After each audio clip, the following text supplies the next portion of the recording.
So we've got Yom Kaphar coming up Yeah, tomorrow night for us.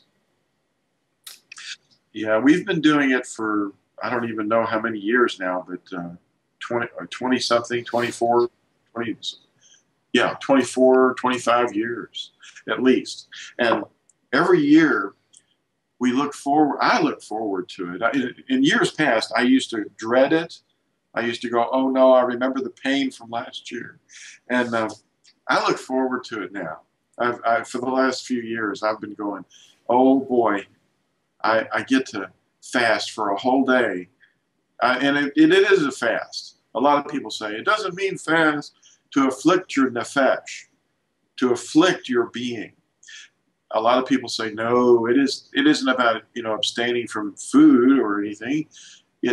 It just means you're supposed to be sad or Just reflect. turn, just turn the telly off. Well, I'm certainly going to do that. I'm going to give up a lot more than food.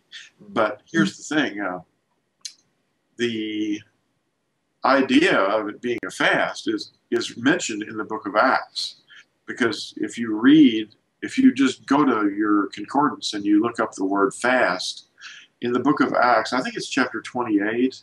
I don't have that right here, but I could look it up real quick for us. Yeah, yeah. Let's see. Anyway, it says the fast was passed. If I could find the scripture, I'm going to read that text to you. And those of us that might want to say, no, What was the chapter? I got one here. I think it's chapter 28, but I'm not sure. So That's the last chapter.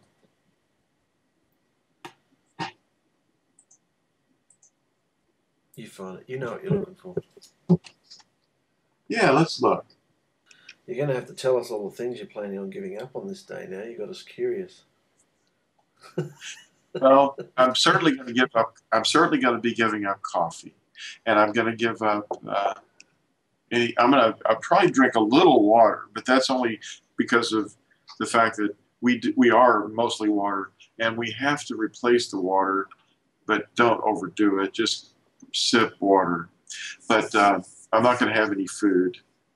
Now it says there's the captain starting in Acts 27, verse 6, and there the captain, having found an Alexandrian ship, which is of course in Egypt, sailing to Italy, did put us on board.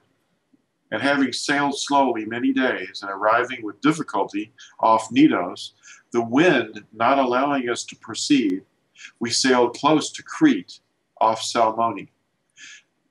And passing it with difficulty, we came to a place called Fair Havens, near the city of Lycia. Now this is the verse. It's verse 9 in chapter 27.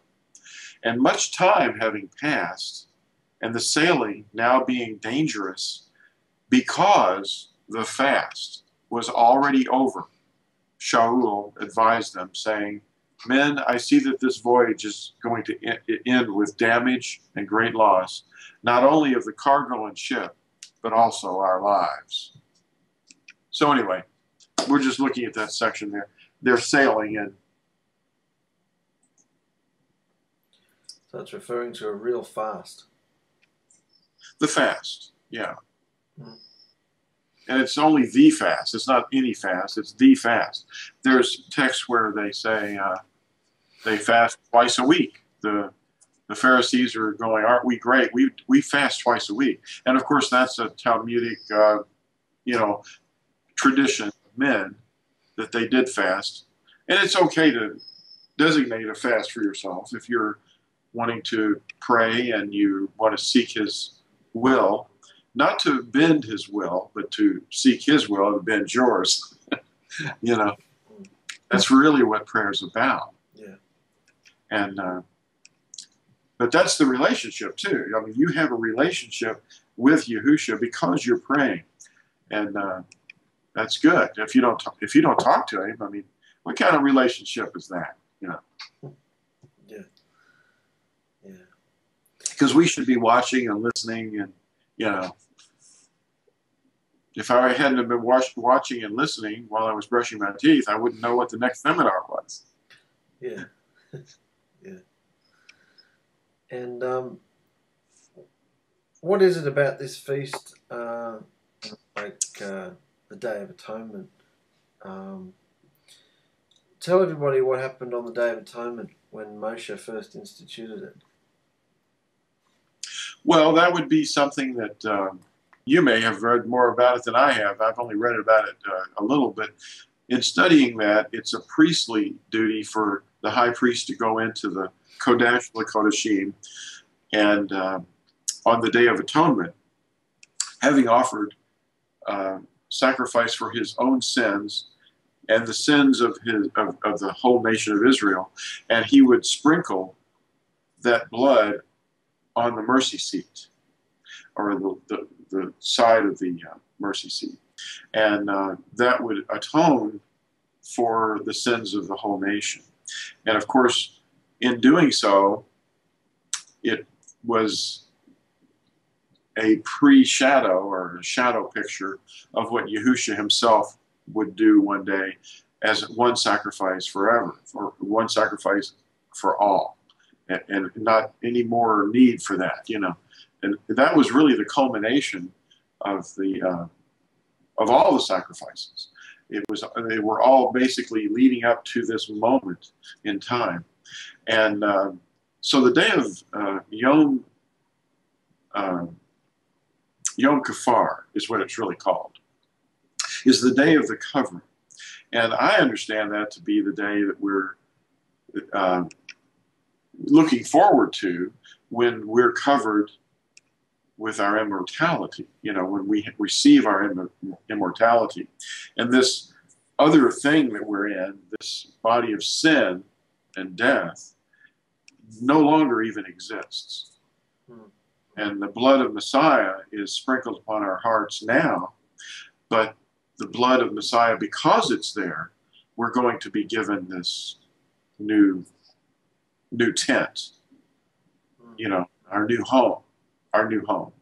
Now, when we think of buildings, that was what we were, a lot of times we're thinking when a Christian says, I'm going to the CHURCH. Well, we are the assembly, you know.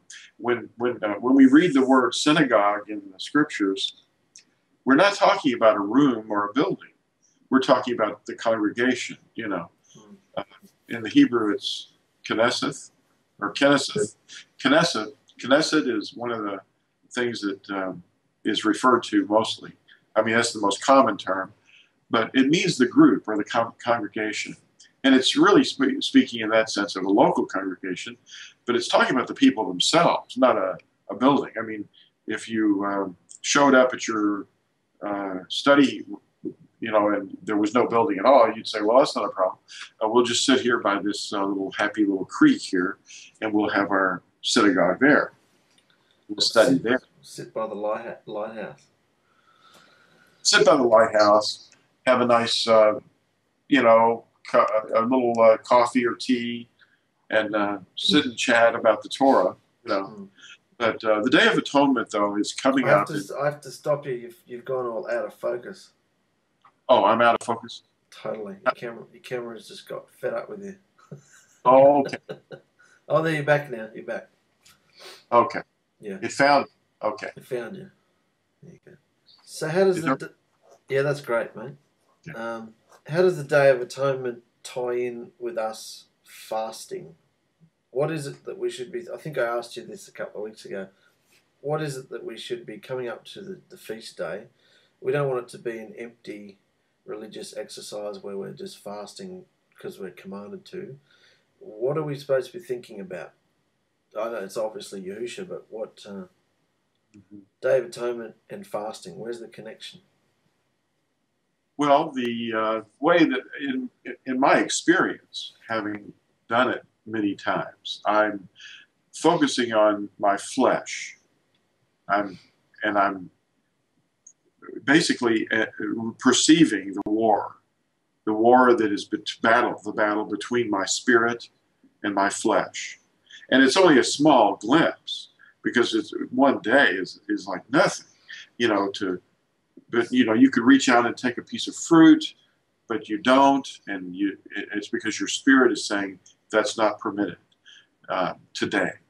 And so you're really feeling that, and that overcoming that flesh, which is normally in charge of us.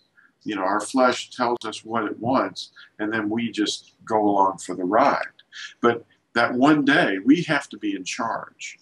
And it really makes it important to understand that. Trying to keep food away from someone else is not helping them. You see, we have to instill in them year by year by year as our children grow up the will that has to be instilled in them. Our will can't be imposed on them to control them. We have to explain to them that they have a component inside them that's the real them, and they must take charge over their flesh and say, this far and no farther. And that's it. And that's the real battle.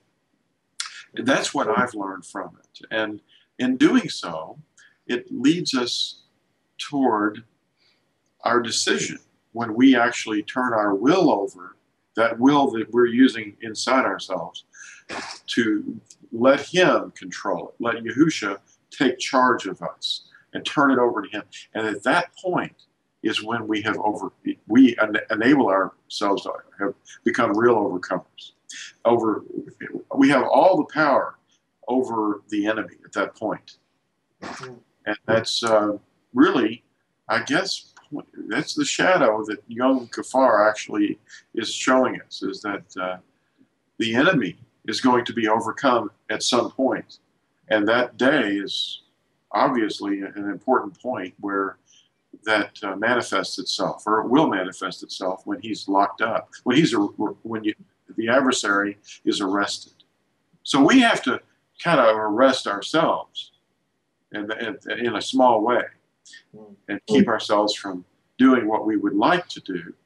And I'll tell you what, by 3, 4 o'clock in the afternoon on Yom Kaphar, when you're still 3.5 hours away from being able to eat anything, that's where the rubber really hits the road.